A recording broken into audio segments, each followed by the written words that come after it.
أعوذ بالله من الشيطان الرجيم بسم الله الرحمن الرحيم إنما يخشى الله من عباده العلماء وقال رسول الله صلى الله عليه وسلم كن عالما أو متعلما أو معينا أو محبا أو لا خبيثا صدق الله مولانا العظيم আজকে যারা তলবে ইলম ছাত্রদের বিরোধিতা করে, যারা আলেমদের বিরোধিতা করে, তাদের ভয়াবহ সম্পর্কে আল্লাহর পয়গম্বর আলাইহি ওয়াসাল্লাম বলেছেন, কুন আলিমান আও মুতাআল্লিমান আও মুঈনান আও মুহিব্বান আও লা খাবিসান।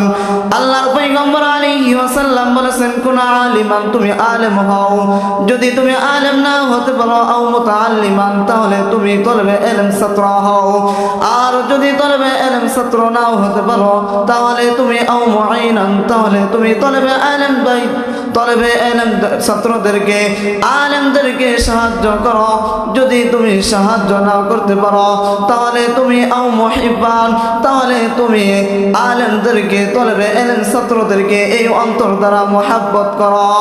যদি তুমি আলেমদেরকে মহব্বত না করতে পারো, আউলা খবিসান, তাহলে তুমি খবিস হও না। তাহলে যদি তুমি খবিস হও, আলেমদের বিরোধিতা করো, তলবে ইলম ছাত্রদের বিরোধিতা করো, তাহলে তুমি ধ্বংস হয়ে যাইবা। আজকে সমাজের মধ্যে কিছু মানুষ আছে যারা আলেমদের বিরোধিতা করে, তলবে ইলম ছাত্রদেরকে বিরোধিতা করে।